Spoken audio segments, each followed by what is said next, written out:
Thank you very much for coming here today. As you know from the invitation, today we are having a conference, an event on new challenges to freedom of expression, countering online abuse of female journalists. This is a relatively new area that the Office of the Representative on Freedom of the Media has been working in for the last 6 months, so we very much look forward to a good discussion, a vibrant discussion, and lots of input so that we can move forward and try to deal with these threats in the best possible way. We have 3 panels today, and we'll introduce each panel as we go along.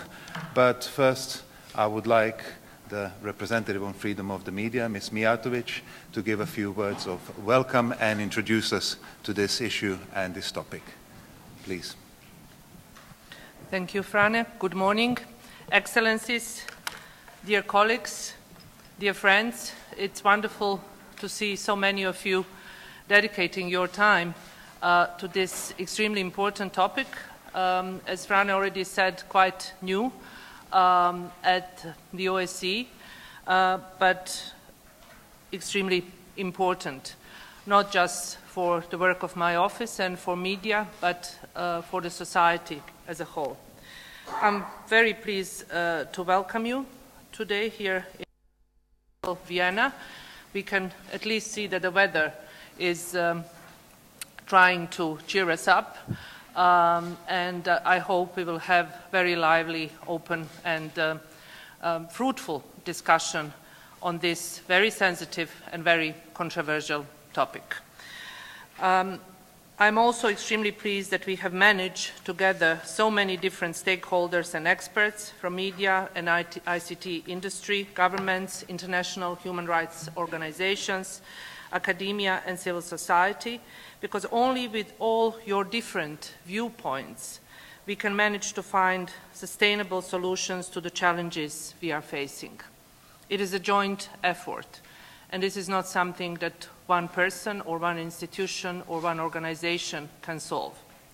Let me also start with thanking the governments of Sweden and Lithuania for their generous financial support in order to be able to organize this meeting and to have this discussion today.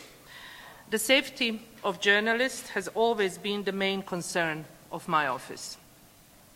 Just as media freedom and freedom of expression are prerequisites for many other fundamental human rights, the safety of journalists is a prerequisite for freedom of the media. I cannot say that I'm particularly happy because of this fact. I'm in this office almost 6 years now, and safety of journalists is still topic number 1 because of threats, harassments, intimidations, imprisonments, and killings journalists are facing all around the world. Threats and harassment of journalists is, in a way, nothing new in this context. There are many methods to keep journalists silent and hinder them in doing their jobs. However, over the past year and a half, too many reports on my desk that indicated something quite different, a new and alarming trend.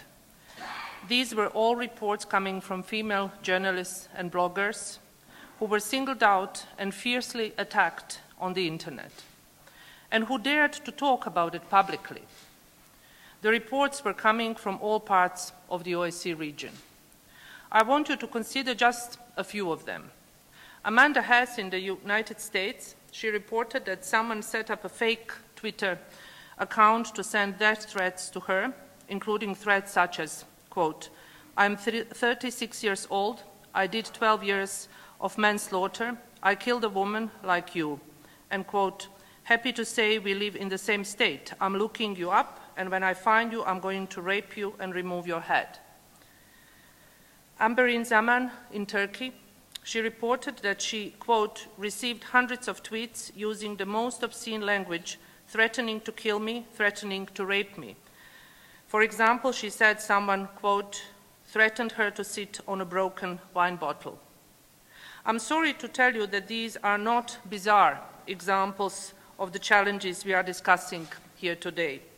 They are in fact illustrative of the highly intimidating and humiliating nature of online abuse, regardless of the motivation behind it.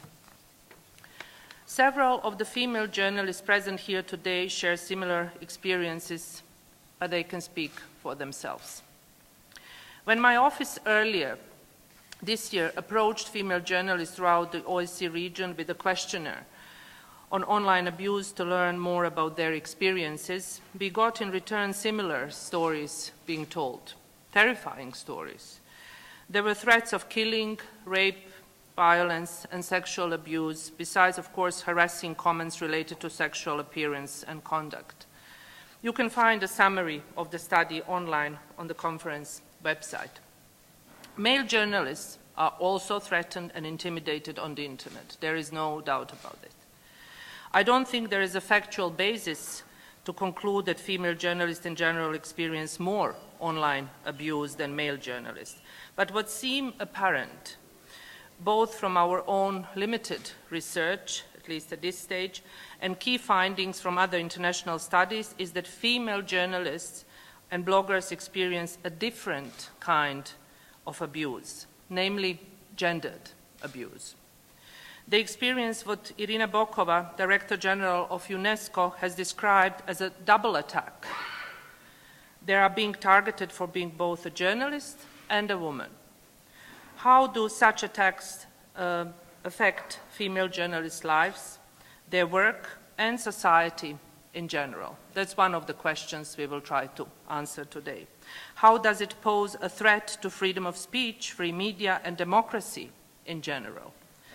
This is a form of psychological violence that creeps in more quietly and may result in trauma for the journalists and their family, and the family involved. I fear that online abuse may have a devastating, a wide-ranging impact on society as a whole, because more female journalists and bloggers are likely to engage in self-censorship. Many are closing their Twitter accounts, Facebook accounts. Many stop engaging in journalism. Many are going underground in order to continue doing their job. Threats and fear of being orally or physically abused may have a significant impact on what and how news stories are reported. It may also affect editors' choices of who should report on significant stories out of safety concerns. As a result, female journalists may choose to opt out or stop writing critically online on issues of importance. Let me be clear on one thing. Threats and intimidation never can be protected speech.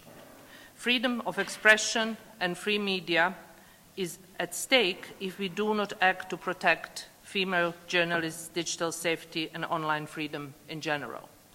This is why it matters to hold this discussion. Online abuse must be dealt with within the existing human rights framework, with governments committed to protecting journalist safety and addressing gender discrimination. Governments must ensure that law enforcement agencies understand how severe this issue is and are equipped with the necessary training and tools to more efficiently investigate and prosecute online threats and abuse. We have to acknowledge that online threats are as real and unacceptable as threats posed in the offline world. The landmark resolution 20/8 on internet freedom, adopted by United Nations Human Rights Council in 2012, affirmed that the same rights that people have offline must also be protected online, in particular freedom of expression, and set out a clear path in this respect. But as in many situations, the path is there, the words are on paper, and resolution is called a landmark resolution. And there are many other resolutions, many other recommendations, many other declarations that this organization and many other international organizations are very willing to adopt. But then in practice, the story is different. What we see in the field and what journalists are experiencing, this is not just related to the topic today. it is related to the topics of safety of journalists worldwide. Words on paper, but in practice we look, I would say, catastrophic. The responsibility to counter online abuse of female journalists does not solely rest with the law enforcement agencies, however. The broader media community itself also plays an important role, a crucial role, I would say. One of the challenges facing media outlets is how to improve quality of content moderation without invoking censorship. It's a very challenging issue. Sarah Jong, a lawyer, journalist, and author of The Internet of Garbage, and also one of our guest speakers here today, provides the proper context. In a recent interview, she said, "Moderation paradoxically increases the number of voices heard, because some kinds of speech chills other speech. The need for moderation is sometimes oppositional to free speech, but sometimes moderation aids and delivers more free speech." Another issue that needs to be discussed is how media outlets can make sure that they have structures and strategies in place that provide support and relief to journalists who face online abuse.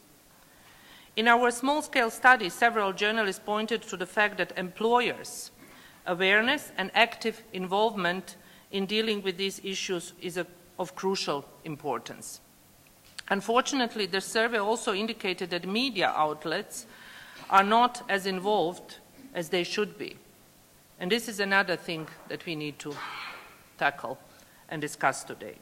International organizations also should dedicate resources to tackle this issue, given their widespread reach and vast partnership networks. UNESCO work on gender-related aspects of journalist safety serves as a good example. And I'm pleased that we also have UNESCO represented here today for its perspectives. There is no quick fix to the problem of online abuse, and I do not have any expectations that we will manage to find them here today. That said, I'm highly optimistic that with such a wide range of experts gathered, we should be able to take the discussion a step further, a step forward. It should be a clear aim of this meeting that we produce actionable recommendations both for the governments and media on how to deal with online abuse. I'm accordingly looking forward to a fruitful discussion with active involvement from all participants. Thank you very much.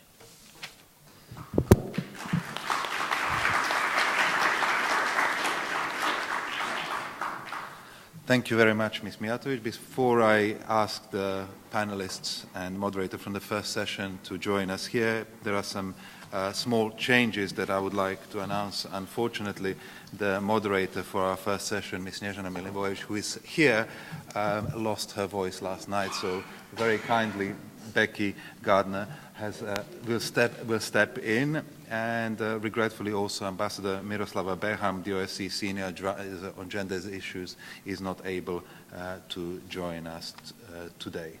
So thank you, Becky, very much for stepping in. Just to give you a brief introduction, she joined The Guardian as the women's editor in 1998. She then went to work as the deputy comments editor and then was editing The Guardian's family section before returning as the comments editor in 2010, and currently she is the senior lecturer in journalism at Goldsmiths and University of London, and is working with The Guardian on researching online harassment of the women journalists and what can be done about it. So I would say a perfect moderator for this particular panel. So I would like to ask the members of the first panel to come over.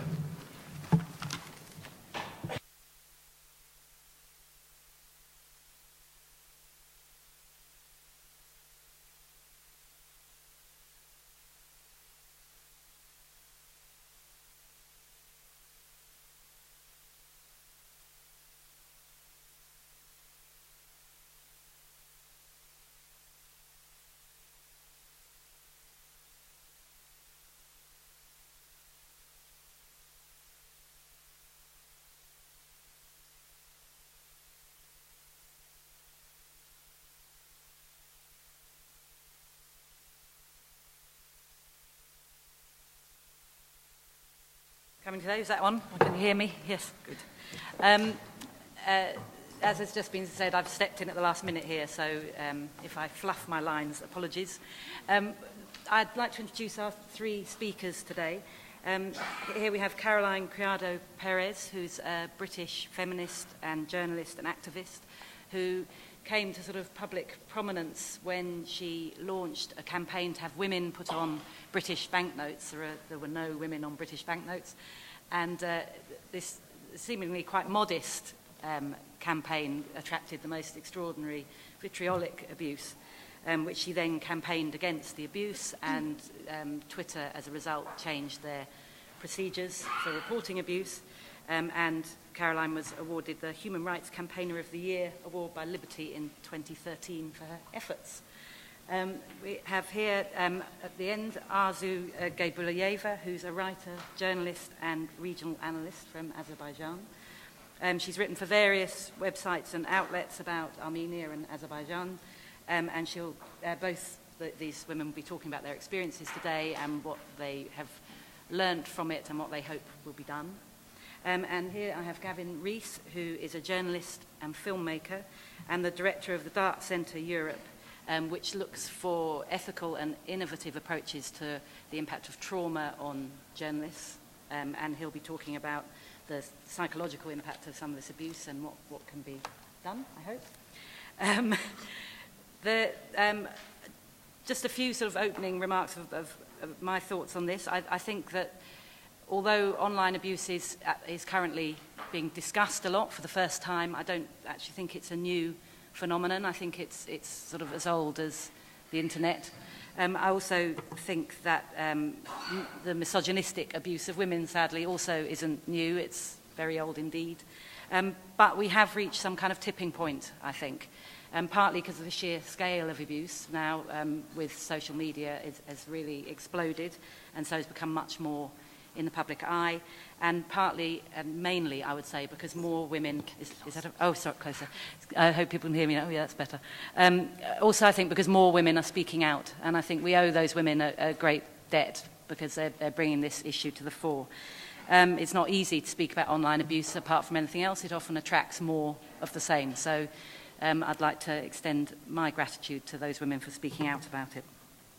I think a tipping point has been reached. This has become a matter of public discussion. Politicians are talking about it, more women are talking about it, tech communities are talking about it, even though they've traditionally been very pro-free speech, and they're now beginning to think about maybe we should do something about this. Social media platforms and news organisations are beginning to become much more concerned and proactive in this area. And of course there's conferences like this one, which is very welcome.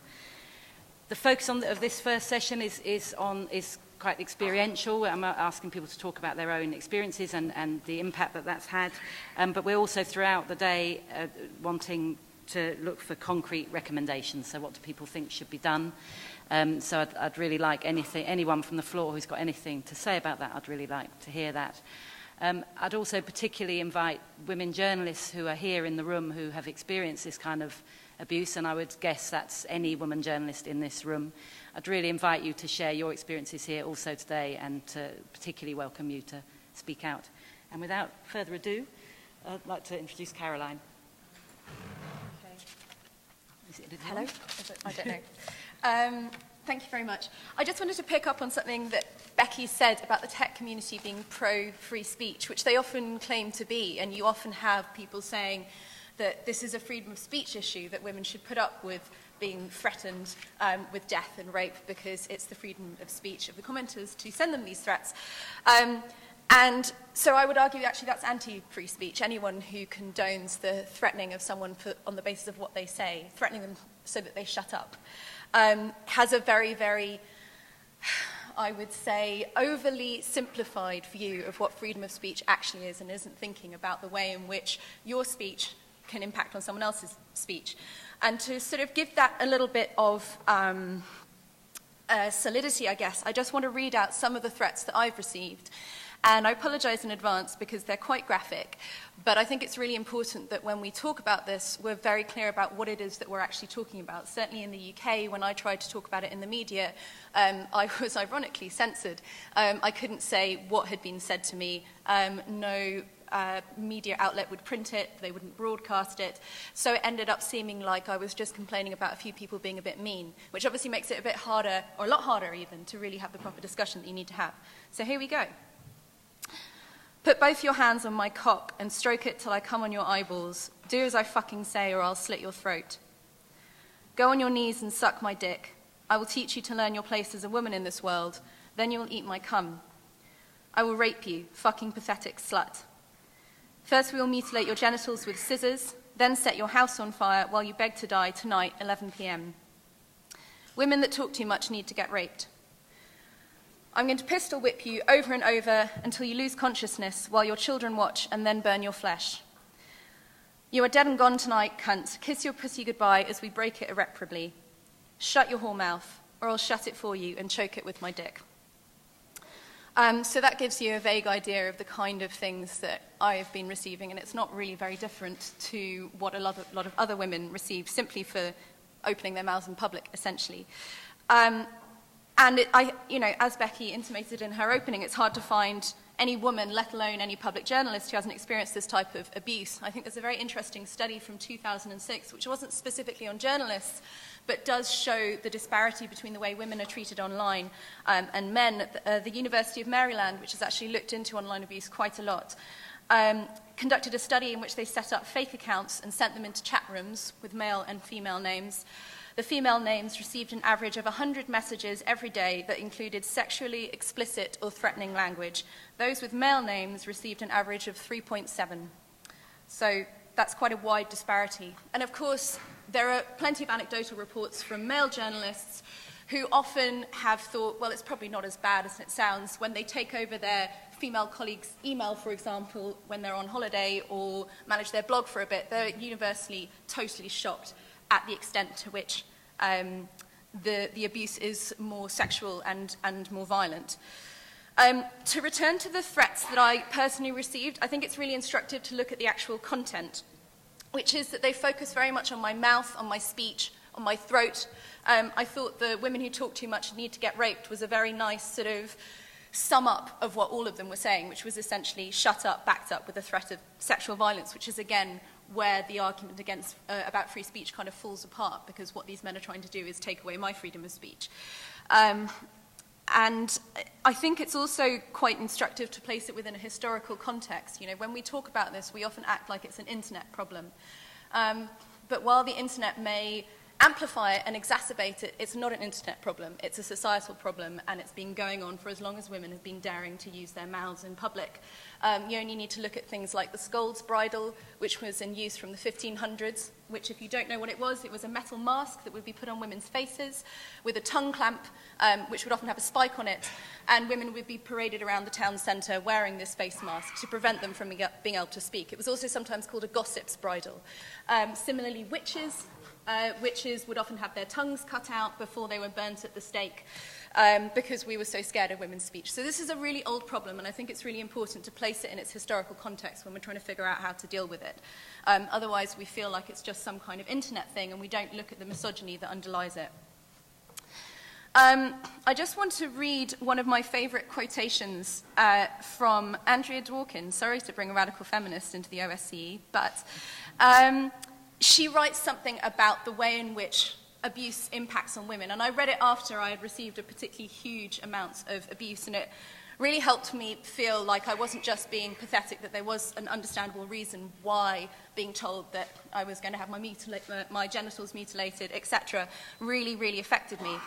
And she says, men often react to women's words, speaking and writing, as if they were acts of violence. Sometimes men react to women's words with violence, so we lower our voices. Women whisper, women apologize, women shut up, women trivialize what we know, women shrink, women pull back. Most women have experienced enough dominance from men, control, violence, insult, contempt, that no threat seems empty. And it was really that last bit that really struck me, because I realized, actually, yes, some of the things that had been threatened to me were things that had already been done to me. These weren't empty threats. These weren't just words on a screen. They were actions that had been done to me and now were being revisited in form of a threat. And I think that that's a really, again, important thing that we need to focus on when we're looking at why these threats are so particularly malignant, is that often they are threatening things that women have experienced. Women do suffer from violence of a sexual kind, and this needs to be looked at in that context. Anyway, of course, as we've discussed already a little bit, the effect of this is that women log off. I certainly shut down my Twitter account for a while because I couldn't cope with it. I'm currently off Twitter at the moment, actually. And there's also documented evidence showing that this isn't just me. From 2000 to 2005, for example, the percentage of internet users who participated in online chats and discussion groups dropped from 28% to 17%, entirely because of women's fall-off in participation. I just want to give you a few examples of high-profile women who have stopped writing in public as a result of the abuse they received. A very famous one is Kathy Sierra, who used to be an incredibly successful technology blogger. And in 2007, because she'd received a storm of graphic rape and death threats and had also had her social security number and home address posted online, she stopped writing, she stopped speaking in public. She said, at the time, "I'm afraid to leave my yard. I will never feel the same. I will never be the same." And she, I think what's interesting about her in particular is she was writing about technology. She wasn't writing about feminism. You can consider perhaps I asked for it by daring to be a feminist online. But she was literally just writing about technology. So that really shows that it is just the fact of being a woman. You can be writing about anything. Other examples, there's the creator of Feminist, which is a very successful US feminist website, has also stopped writing online. She said, "I had to completely cut off that part of my life in order to live the rest of my life. In order to work, have a family, and feel like I was emotionally whole, I could not have one foot planted in a toxic stew." Linda Grant, who is a UK journalist, has written about the fact that she stopped writing online. "I've given it up as a dead loss. In the past, the worst letters were filtered out before they reached me, and crucially, they were not anonymous." The list goes on. The reason this matters, I think, is twofold. First of all, it obviously matters for the freedom of speech of those particular women, but there's also a wider impact for the rest of society. There's a lot of very interesting research on the impact of role models on women in particular, and I think that you can look at that from two perspectives. One is that other women will be watching what happens to these women who dare to speak out and thinking, well, I'm not going to do that. And in fact, there's an interesting anecdote from Jill Filipovich, who's another feminist writer, and she said she tried to persuade a friend to run for office recently, and her friend said, "There's several reasons why I wouldn't do it, but one of them is that I follow you on Twitter and I see what people say to you. I could never deal with that." So here we have an exact example of women ruling themselves out from public office because they have seen what's happened to other women and they don't feel like they can go through it. But the other example is that by women not feeling like they can take up public roles, we're denying women role models so that they can go on to do it. Just to give you an example of how role models can impact on women, there's loads of studies. I recommend you look them up. I'll just give you one. In giving speeches, they did a study, I think it was in Switzerland, where they had women giving speeches in a room, and at the back of the room they had either no portraits or a portrait of either Angela Merkel or Hillary Clinton. And the women who were looking at these portraits as they delivered the speeches, just there on the back wall, nobody commented on them, gave longer speeches and were judged by both themselves and the audience to have given better speeches. So just sort of to show you that there is a lot of research of the tangible impact of role models. So if we're taking women away from the public space, we're making the problem worse, that it's not going to get better. And the other issue is, of course, what gets covered in the media. The media is already hugely male-dominated. 78% of lead stories in the UK are written by men.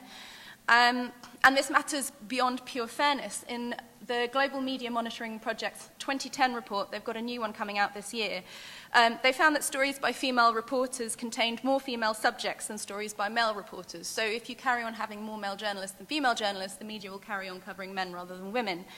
And that is in fact what's happening. Only 24% of the people we hear or read about across the media are female, and only 13% of stories focus specifically on women. And that's, of course, before we even get to the point that women's bodies are used to illustrate stories rather than being the brains behind the stories or, in fact, the brains quoted in the stories. Again, the same report found that women dominate as pictures and are most likely to be full body shot. Men tend to be head and shoulders if they're pictured at all. And, of course, the women tend to be pretty much naked.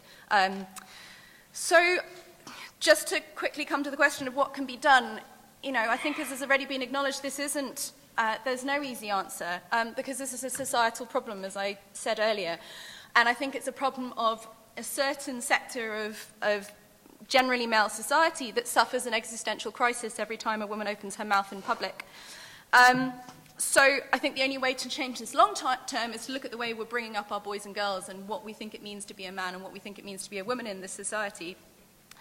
But one practical step that I think we should certainly be aiming for is to make the media 50% male and female, and that's both journalists and also the subjects that we cover. Because until a woman appearing in public with a voice, either as an expert or as a journalist, becomes as commonplace as it currently is for men, it will carry on being so scary for the men who feel that they have to send threats to stop it, that they'll continue to do so. Thank you. Thank you very much. Thank you. I think I'll move straight on to ours, if that's all right. It's,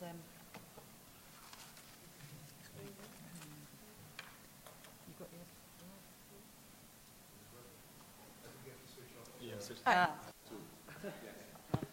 Okay, thank you. Good morning, everyone. There are so many things that Carolyn mentioned in her presentation that sound so familiar to me. But I would really like to start with how it happened to me and how online abuse and intimidation entered my life. I, for instance, received my first death threat online last year, and that was pretty frightening in itself, even though it was online, even though it came through Facebook, actually, but it was frightening nevertheless. But before I begin, I would also like to kind of give a brief introduction to the media freedom environment in general in Azerbaijan, just for you to understand how journalists operate in Azerbaijan, let alone female journalists operate. Now, as some of you may be familiar, it's not the country with the best of free media situation. We have journalists and bloggers in jail. We have murdered journalists. We have one of the country's well-known investigative journalist, Khadija Ismail, who would have probably been here today if she was not in jail. She was sentenced on September 1st for 7.5 years for uncovering the illegal business. Not because she was evading taxes, as the government was claiming, because there was enough proof to say that she wasn't evading taxes or engaged in some kind of embezzlement or illegal entrepreneurship. And when it comes to, in general, journalists writing critically of the government or not necessarily sharing the same view of the government, they often get intimidated, harassed, beaten, arrested, sentenced to lengthy sentences, but also get killed. We've had 5 journalists so far in our history of independence who have been murdered. One of them actually just very recently, who was just 30. Now, how do I fall into all of this? I mean, my own experience started many years ago when I started blogging. And already then I started receiving emails of some sort calling me an agent of the West because I was writing in English and I was critical of the government. And it was really, at first it was really funny to me to see how that whole concept of opening your mouth and saying things that people didn't like and then being labeled as an agent. But of course that was very soft sort of online threats, because compared to what I've been going through as of last year, it's nothing. And the thing that prompted the most of the abuse was my work with the Armenians. As you know, Azerbaijan and Armenia are in conflict, and since 2011, I've been engaged in conflict transformation work as a head of an organization that does dialogue retreats with Armenians and Azerbaijanis, but also writing extensively on reconciliation. And some years ago, I was invited to write for a Turkish-Armenian weekly paper called Agos, whose editor-in-chief was murdered in 2007.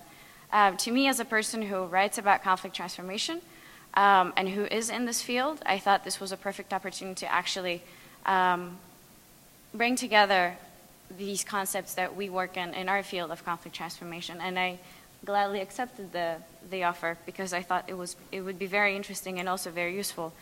Up until I was offered to be interviewed for a local, very mediocre media outlet in Azerbaijan, who said, "We're very interested in your story because you're an Azerbaijani woman living abroad, working abroad. Could you please tell us how it all happened? You know, we are very, very excited to hear that we have women like you outside." And I said, sure, why not? When I received the questions, I saw 3 of the questions were actually about me. The rest of the 7 questions were about my work at the Armenian paper. And they weren't just very basic questions. It was, you know, how could I, being an Azeri, write for an Armenian paper? No one seemed to understand that this was not an Armenian paper working in Turkey. No one seemed to understand that this was actually a Turkish-Armenian paper. No one seemed to understand that the language that was published in this paper, the Armenian language, was Western Armenian, which is not very common in actual Armenia itself. And no one really looked into my writing. They just labeled me as a traitor. Now, that was just the beginning. Being labeled a traitor was one thing. But when a few nationalist men on Facebook picked up my interview and started sharing it around, the comments that came after weren't very pleasant. Being labeled a traitor or an agent, then being labeled a whore and called a whore on so many different platforms, in so many different commentaries, was already quite devastating. And I remember my threshold level of dealing with this was growing and growing up until they started calling my mom an Armenian whore. So it wasn't just me, an Armenian whore. I was the daughter of an Armenian whore who was married to a traitor who married an Armenian whore. And this is coming from men and women as well. The first death threat that came, and I would like to read the quote actually from the death threat. It said, "Dig yourself space for your grave next to that dog, Hrant Dink. Bloodless slut, you're going to die. Your days are limited. Enjoy them while you can. You Armenian dog." Another quote, "I cannot wait for the day until you lay next to Hrant." Another quote, "You're still alive, traitor? I wish you were in that helicopter we shot down. One Armenian less." And these are just a few. There were quite a lot. I had a difficult time choosing which ones to present to you, actually. So given this sort of harassment, every time I tried responding to these people and telling them why, I realized after a while that responding to them it didn't make any difference because they weren't really understanding. And it wasn't just death threats, and it wasn't just this kind of language. I was raped in the imaginations of so many men and women in Azerbaijan, openly discussed on Facebook and on Twitter, that it was really saddening to see that these were the young men and women in Azerbaijan who could just say these words openly. I started questioning the humanness of that person, of those people, because how could one human being, without knowing the other, who they're accusing and who are labeling and who are abusing this person, just so easily, so simply just write it down and not even think about the consequences. But the worst thing about all of this was, after all of it ended, I mean, for a while it's been more or less quiet. I have not received any death threats, and I have not read, well, also because I stopped reading. To be honest, at some point I just stopped reading because I figured there was no way. I didn't deactivate my Facebook account or Twitter account, but I just started muting and blocking and just making a list just in case, you know, this name reappears in some other account, because a lot of these accounts were either trolls or were bots, or even if they were real people, it was already the list was quite extensive. And so to me, when I was thinking about this, I really realized that, you know, once it's over, they go back to their own lives as if, you know, nothing happened. But I stay behind with this sort of feeling that, wait a second, how dare he call me a whore, and how dare he call my mother a whore, and label me all these things where they don't even know me. And you still live with that, and that's, I think, the worst of this online abuse, because they go back, but you stay, and you kind of have to live with it. Thank you.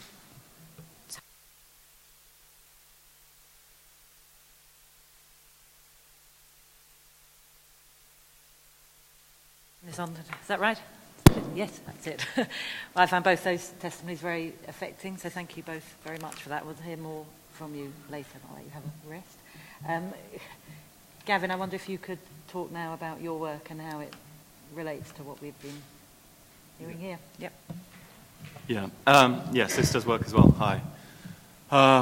So I think we're only what, I don't know, quarter of an hour, 20 minutes into conversation. And already you can feel, I think, some of the emotional content of what we're dealing with here in the room. We're in a very safe environment.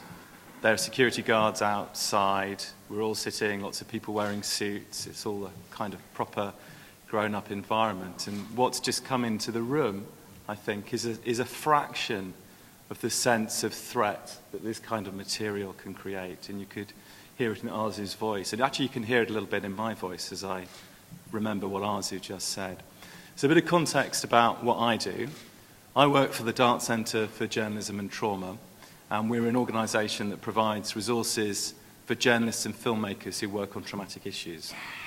So this is a particularly important discussion for us, and I'm very glad that the OSCE has been doing such sterling work in pushing it forward, because the people in my community of journalists, we work with all journalists, but we work especially deeply with journalists who are working on immersive projects about trauma. So they could be covering topics like female genital mutilation, infanticide, rape at war, or just general kind of distress and human misery. And I'd say that nearly all of the journalists in our network are tough and naturally resilient people. Journalists do better in traumatic situations than civilian bystanders because we have a job and we have a mission. But one of the things that one needs to do if one wants to report effectively on these stories is to open oneself up. So it requires empathy to sit in a room and listen to a parent who's lost a child and to make that interview a secure and reassuring experience that gets the kind of information that we need as a society to make intelligent decisions about violence. But empathy also makes us more vulnerable as well.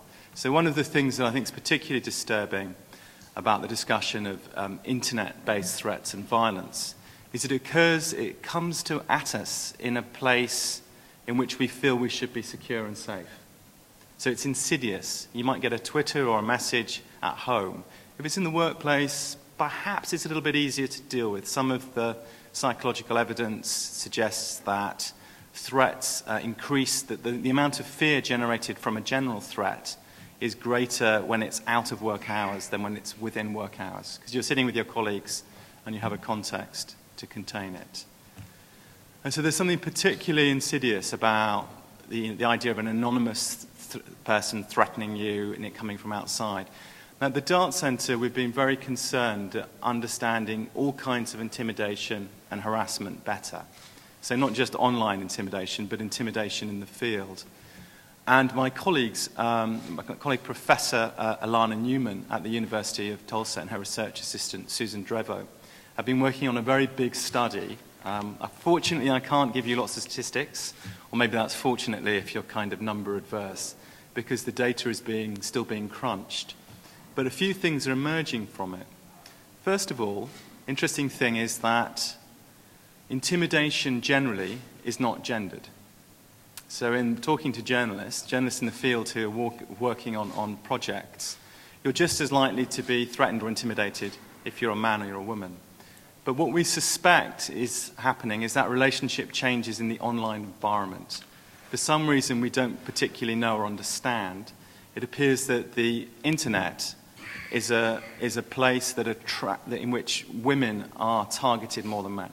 And so that's interesting to think about. So there's something about the nature of internet communication that makes certain forms of abuse easier for the perpetrators to commit than it would be elsewhere in other contexts. That's one thing that's worth injecting in the conversation.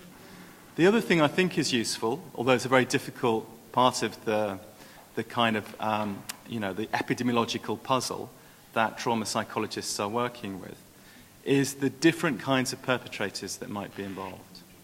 So we've heard about, I think from Caroline, probably about somebody who we might describe as a full-time misogynist, sending a series of horrible threats through to her through online communication forms. And possibly in Arzu's case, of course we don't know, is that what we're dealing with people who aren't so much full-time misogynists, but they're professional bad guys. So in other words, they have discrete political agendas, and they're using sexual harassment as just one weapon in their kit bag. And it's possible that when we get further down the line and we try and work out solutions, that difference is going to be an important thing to tease apart. What we're interested in the Dart Centre in most understanding isn't so much because we're working around trauma, are threats that involve particular threats to security, life, and what trauma psychologists call the integrity of the person. So that's threats that involve rape and other forms of sexual violence. And another kind of thing that we need to look at in the future is also the kind of cultural context. So it's horrible to get this kind of abuse anywhere. But if one is in a relatively benign, relatively safe environment in which the risks of direct sexual violence in real life, it actually happening, in other words, isn't so markedly high, that's different in a situation in which there's an awful amount of direct physical attacks against journalists of a sexual nature. So you could think, for instance, of the situation in Tahrir Square, people working in Egypt, where there's been an awful lot of direct attacks against women. So that changes the valency a bit. And the third factor to pin onto this is what is in the message. Okay, so you may have, there's a whole range of kind of graphic verbal content that could be included in the message. But then what happens if attached to that are actual images? So for instance, images of beheadings that might have been circulated by ISIS. How does that change the experience of the journalists and the media people working with that? Now, the Dart Centre's been working a lot with traumatic imagery, so things like beheading videos and the challenges that they pose for newsrooms. And one of the things that I think journalists and their managers have been slow in recognizing, that they're getting a lot better now, is that what happens when you're looking at that material, particularly if it's very graphic, perhaps shot in high definition, with high definition cameras, is that your body doesn't know that it's outside the newsroom. In other words, all the systems that we have developed for survival